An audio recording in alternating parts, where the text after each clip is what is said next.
আসসালামু আলাইকুম দর্শক।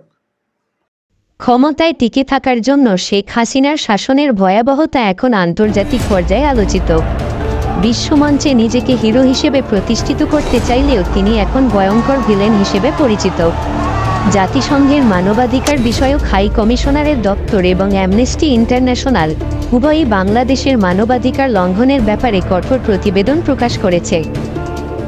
প্রতিবেদনে জানানো হয়েছে যে শেখ হাসিনার সরকারের অধীনে বাংলাদেশে মানবাধিকারের ব্যাপক লঙ্ঘন ঘটেছে, যা মানবতাবিরোধী অপরাধ হিসেবে চিহ্নিত। অ্যামনেস্টি ইন্টারন্যাশনাল তাদের প্রতিবেদনে বলেন, বাংলাদেশে বিক্ষোভ দমন করতে শেখ হাসিনা সরকারের সহিংসতা ও মানবাধিকার লঙ্ঘনের চিত্র ফুটে উঠেছে। তারা আরও জানিয়েছে যে জাতিসংঘের ১০৫ পৃষ্ঠার প্রতিবেদনটি গত বছর অ্যামনেস্টি ইন্টারন্যাশনাল সহ অন্যান্য মানবাধিকার সংগঠন দ্বারা প্রকাশিত প্রতিবেদনগুলোর প্রতিধ্বনি। প্রতিবেদনে কিছু সুপারিশ করা হয়েছে, যার মধ্যে সরকারের কর্মকাণ্ডে ন্যায়বিচার প্রতিষ্ঠা, নিরাপত্তা বিভাগের সংস্কার এবং কালো আইন বাতিল করার প্রস্তাব রয়েছে।